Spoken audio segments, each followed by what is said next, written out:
Our programs offer many languages. Please visit suprememastertv.com/schedule. Nos programas offrent plusieurs langues. Veuillez visiter suprememastertv.com/schedule. Nuestros programas ofrecen varios idiomas. Visiten suprememastertv.com/schedule. 我们的节目提供多种语言，请看 suprememastertv.com/schedule。 In sober truth, they are infinite, as they have never had a commencement. Namely, there never was a first kalpa, nor will there ever be a last one in eternity. Please continue watching to hear more ancient wisdom. Vegan, the roadblock to hell's way.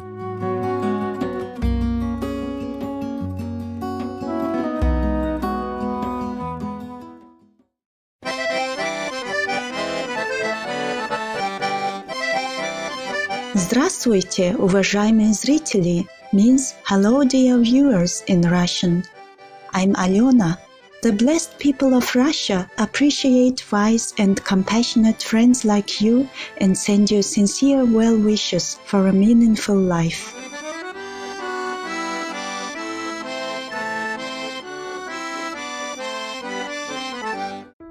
The 19th century Madame Helena Petrovna Blavatsky was born into a noble family in Ukraine. As a child, young Helena displayed a gift for clairvoyance as well as an interest in metaphysical phenomena. Years later, she traveled throughout Europe, the Middle East and India, studying with various teachers and Sufi saints. Following the guidance of an Indian yogi named Mahatma Maurya, Madame Blavatsky co-founded the Theosophical Society. Theosophy, meaning divine wisdom, refers to knowledge that comes through spiritual experience rather than intellectual understanding alone. The Theosophical Society is dedicated to uplifting humanity through a realization of the oneness of life and the wisdom underlying all religions.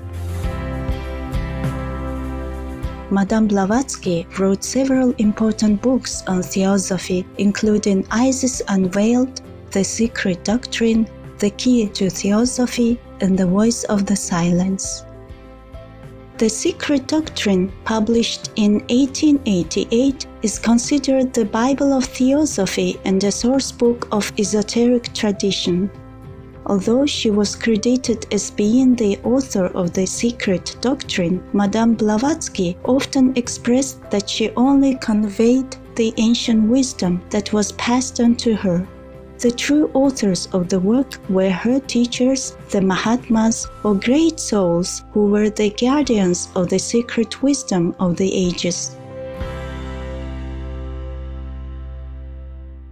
Today, on Words of Wisdom, we invite you to join us for excerpts from the Days and Nights of Brahma from Madame Blavatsky's The Secret Doctrine. In Vedic scriptures, the days and nights of Brahma refer to major divisions of time in the universe. These extensive time periods are known as kalpas. Each day of Brahma or kalpa is followed by a night of equal length when all elements are dissolved or merged into their original primal form. When the cycle moves to the next day of Brahma, a great creative element is initiated once more.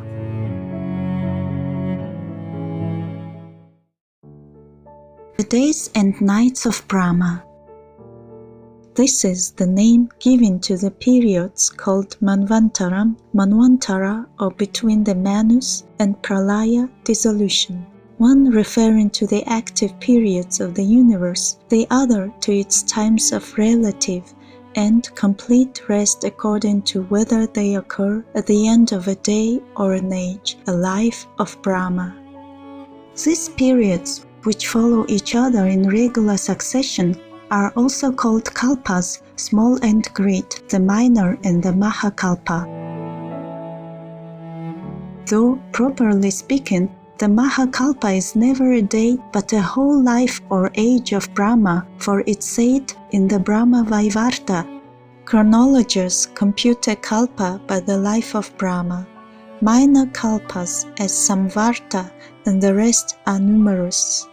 In sober truth, they are infinite, as they have never had a commencement, namely, there never was a first kalpa, nor will there ever be a last one in eternity. One pararda in the ordinary acceptation of this measure of time, or half of the existence of Brahma in the present Mahakalpa, has already expired. The last kalpa was the Padma, or that of the golden lotus, the present one being Varaha, the boar incarnation or avatar.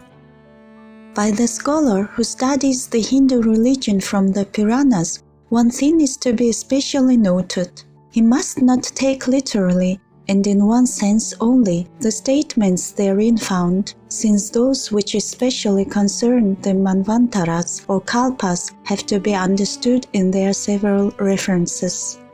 So, for instance, these periods relate in the same language to both the great and the small periods, to Mahakalpas and to minor cycles.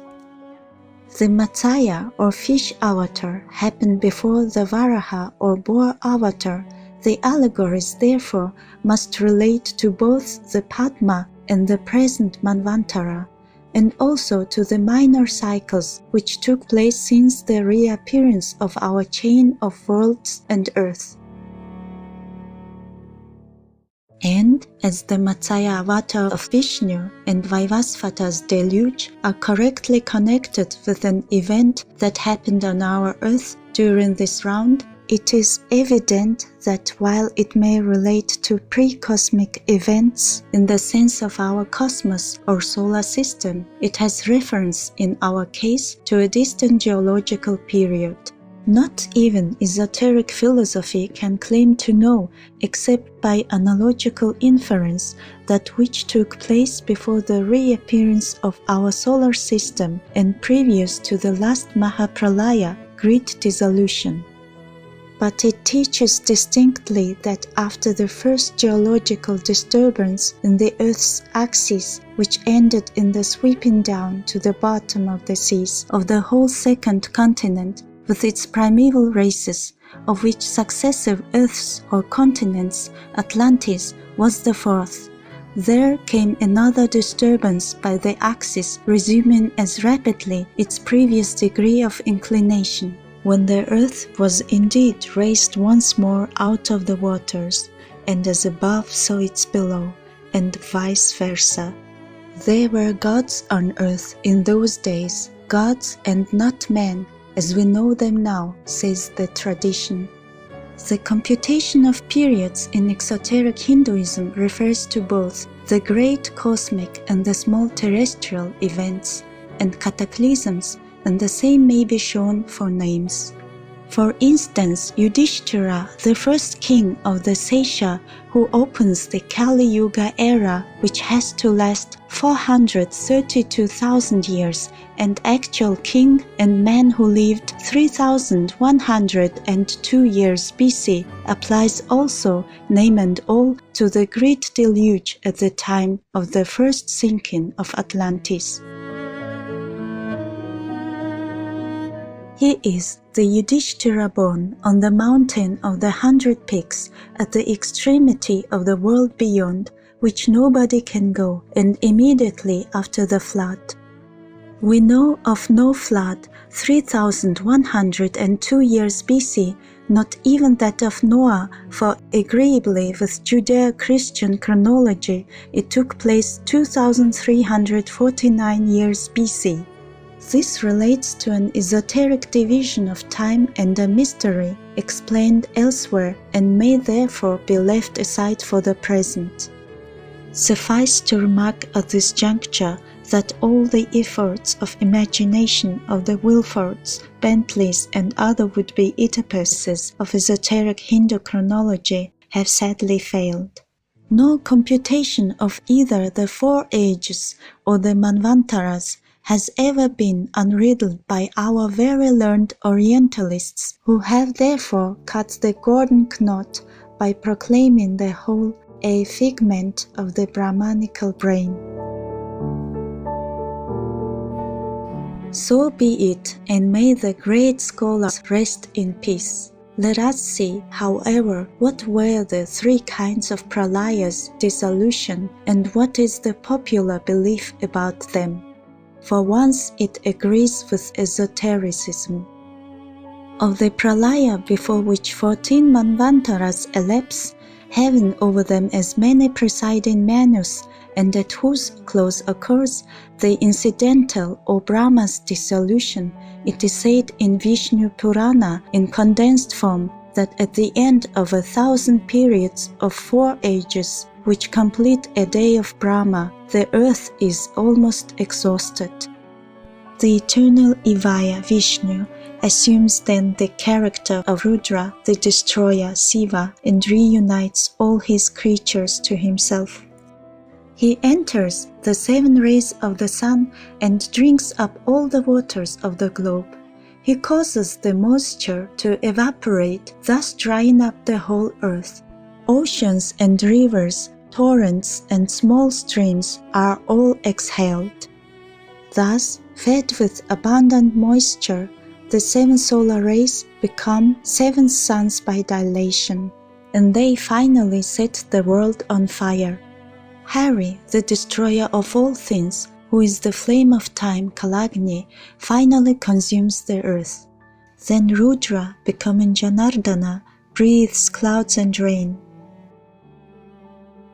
Plant-based meals are healthier for our children and will reduce our state's carbon footprint. The Honorable Adrian Nazarian, Veg Advocate. Perceptive viewers, it's been a pleasure to have you with us today on Words of Wisdom. Please join us again tomorrow for part 2 of this program. Coming up next is Japanese Traditional Crafts, part 2 of 2, Washi and Suminagashi, the arts of paper making and paper marbling, right after noteworthy news. May the marvels of creation remind you of our ever-present connection with God. Our programs offer many languages. Please visit suprememastertv.com/schedule and suprememastertv.com/WOW.